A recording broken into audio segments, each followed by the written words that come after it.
Hi everybody, welcome back. Thanks for joining me for another royal news video. I hope all of you had a lovely weekend and you didn't get too badly battered in the UK by the storm that hit us last night.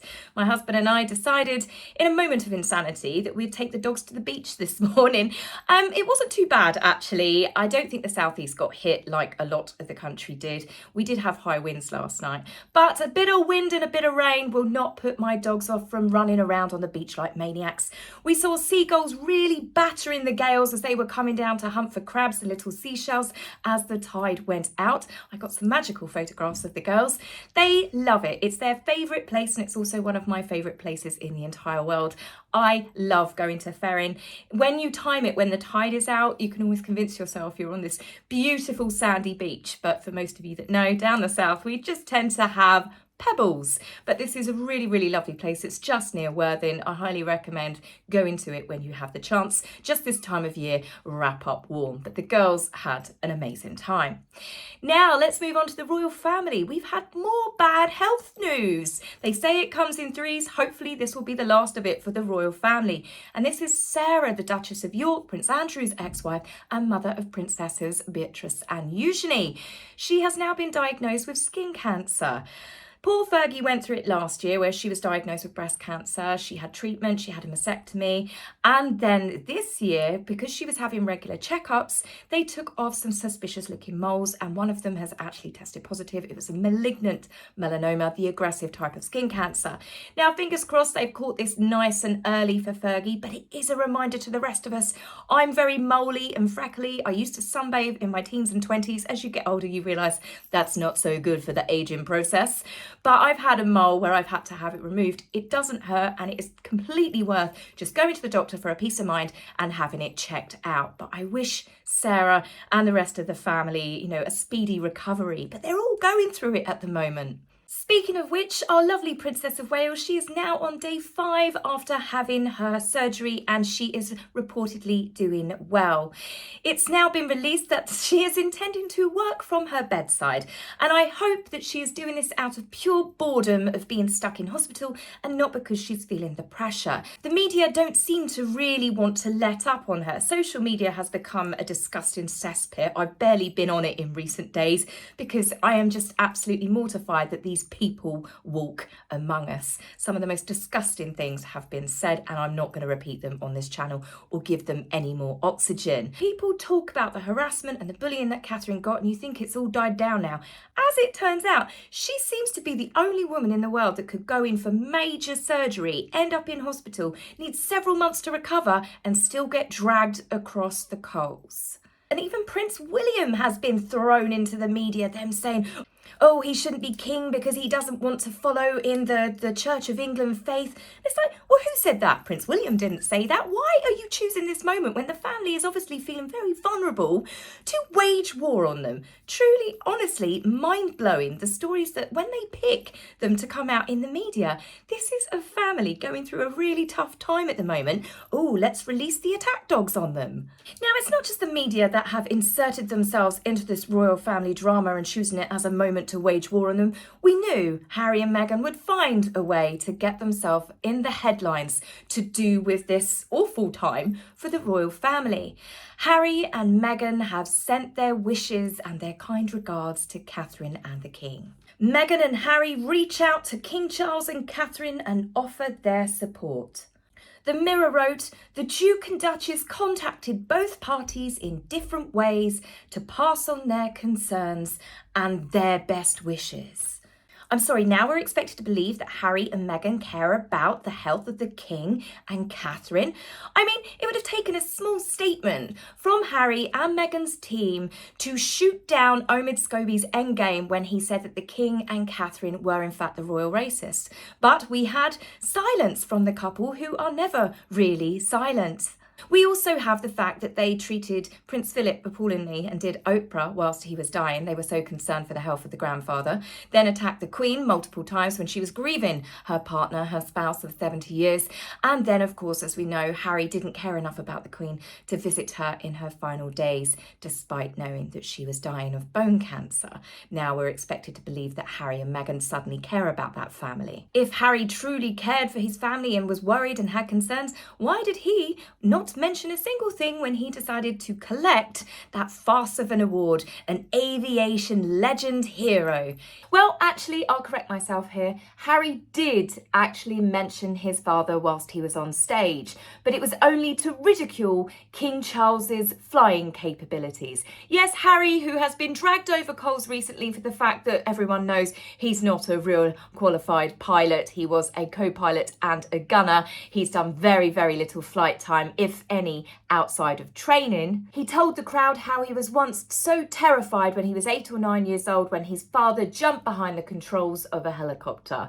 I'm willing to put money down that Charles is a more qualified and capable pilot than what Harry is. But he didn't say one single thing to do with the health of his father, nor that of Catherine, whom he was once so unbelievably close to. Now, first of all, we know now that Meghan decided to duck this one out. It was apparently last minute that she couldn't attend because one of her children was sick. Please, as if we are going to think that she would miss out going to an event because one of their small children has got a case of the sniffles. They don't think twice about leaving their children for weeks on end. In fact, when Meghan last left her 2 children with the mother and the nannies, she then decided to go on holiday after being away from them for so long at the Invictus Games. Now we're expected to believe that Meghan is playing the doting mother. I think personally she was told to sit this one out by WME.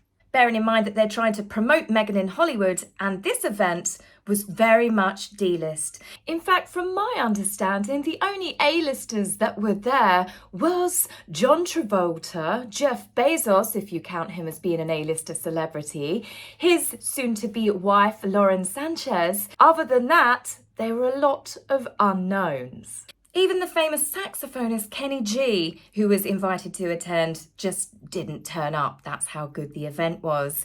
There was a bit of commotion at the start of the event, however, when the fire services turned up. I can only believe that was probably to put the flames out coming out of Harry's ears when he realised how far back he was sitting. There is a clip here, a little bit of video footage showing you how unhappy he was to be seated at the back. You can just about make him out saying, "I've got to sit here." Yes, Harry, yes you have. You've got to sit in the back. Nobody puts baby in the corner, but they certainly put Harry in it these days.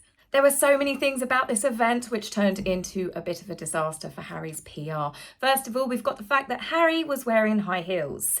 Obviously, the correct terminology for men wearing high heels that are not in drag are lifts, made famous by people like Tom Cruise. But then Tom Cruise is only 5'6", 5'7", so it's fair that he would wear them. Harry is reportedly 6'1". Why on earth was he wearing them? If anything, it made it look all the more ridiculous when he stood next to an already tall John Travolta and towered over him. But given how he actually belittled John Travolta in his acceptance speech, I can imagine perhaps Harry wore the lifts to give him that little bit of an extra confidence boost before he offended the host and the very man that nominated him for the award. When John Travolta is beginning to introduce Harry to the audience, he does ask Harry the question, "What can you remember about your first flight?" Bearing in mind it's an aviation award. Do you know what Harry said? "It's classified." You could hear the tumbleweeds. No, in fact, you couldn't hear the tumbleweeds. You could hear the perfect sound of clapping and applause and laughter.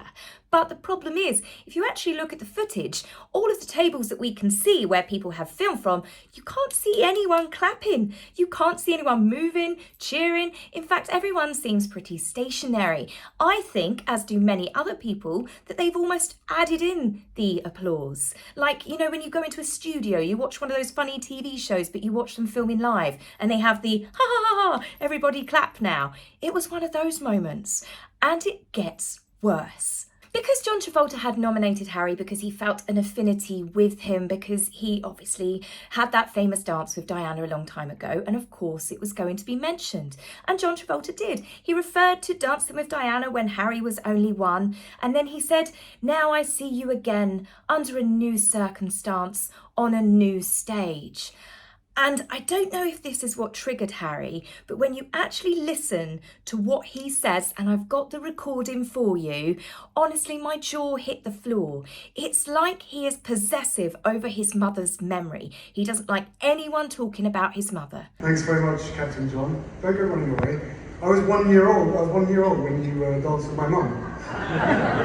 tour of everybody here and continue to dine out on that probably every single night. Honestly, I could not believe that he said that John Travolta dines out on his mother's memory every single night.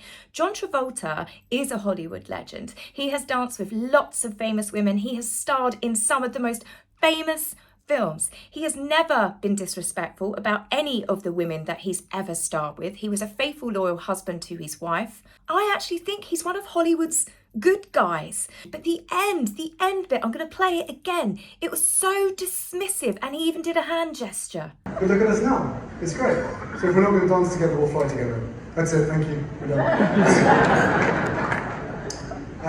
That to me is just absolute rudeness. I didn't find it funny, and I don't think many other people did. Is it hardly surprising that when Harry actually left after giving such an unfunny speech, that he looked like he was skulking off the stage? It's probably because Harry could see all of those faces of people sitting at the tables that were allowed to sit at the front, probably looking at him like, what the hell did you just say? As for Harry's comments to John, where he said the only thing left to do is not dance together, but fly together, I thought to myself, well, perhaps John Travolta should have actually flown with Harry before he decided to give him a nomination for this Aviation Award, and he probably would have realised that the truth of Harry's piloting skills are somewhat over-exaggerated. No wonder Meghan sat this one out. It's clearly obvious that Harry is very undeserving of this award. In fact, I can't see Harry being deserving of any award unless they are handing out awards for being rude, entitled jerks. Now, you think that there was enough embarrassment already done for Harry, the fact that he was seated so far back, he was clearly unhappy with that. The fact that when he made some cutting jokes trying to roast the host, yet instead of earning laughter, Harry has actually earned himself yet more scorn because it came across as rude and not funny. Now, this wasn't the end of the PR disasters for Harry at this event.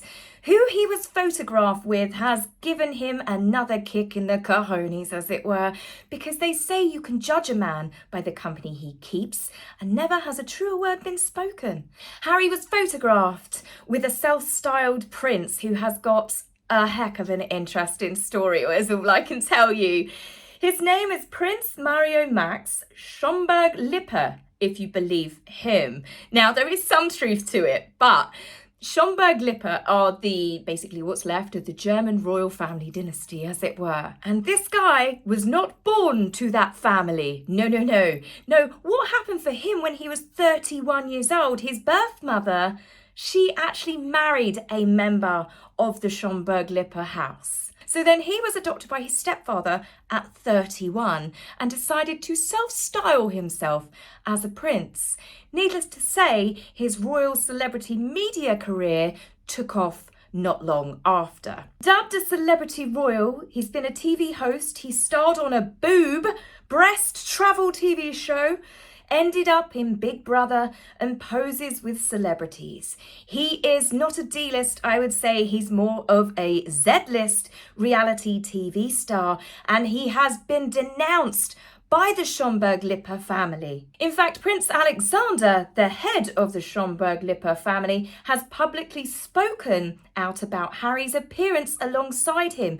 He said, with a man who harvests their family name for personal gain. So a tacky TV star pretends he's a prince and merches off his stepfather's family name to make money at their expense. Sounds a little bit too familiar, doesn't it? I can almost say that these two are somewhat peas in a pod. The only difference being is Harry is actually born a prince and he actually does merch off of his real family's name, which does, well, it's hard to tell really in a toss-up which one of these two princes is actually worse than the other. I'd love to hear your thoughts in the comments on who you think the lesser of the two evils is here, really.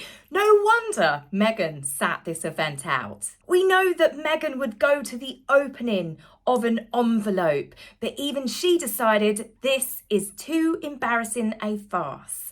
You know that Meghan likes to sit things out when it's anything to do with negativity. If Harry's book Spare had been widely received under a more positive light, I'm certain that Meghan would have been on the book trail with him, but she didn't. She decided at that time she was going to play doting mother and stay at home and work on her own projects. Now, for everything that I've said in this video, Harry with the high heels on, I don't know what he was doing. He's tall anyway. Why on earth would you do that? He must be feeling a little bit insecure in his older age. The fact is that he was not highly revered by his host. He did not get special treatment other than being nominated for an award, which he clearly has not done anything to deserve.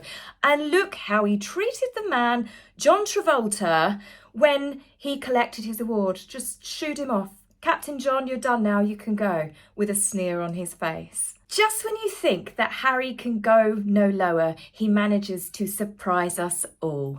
And I'm not going to say I don't think that he can go any lower, because I really learnt from my past mistakes. It is only January in 2024, and I am without any doubt that we will see Harry stoop even lower on his quest of being a celebrity in America. So guys, tell me your thoughts on this one. So much stuff to go over. I'll chat to you in the comments and I'll see you soon. Take care for now. Bye.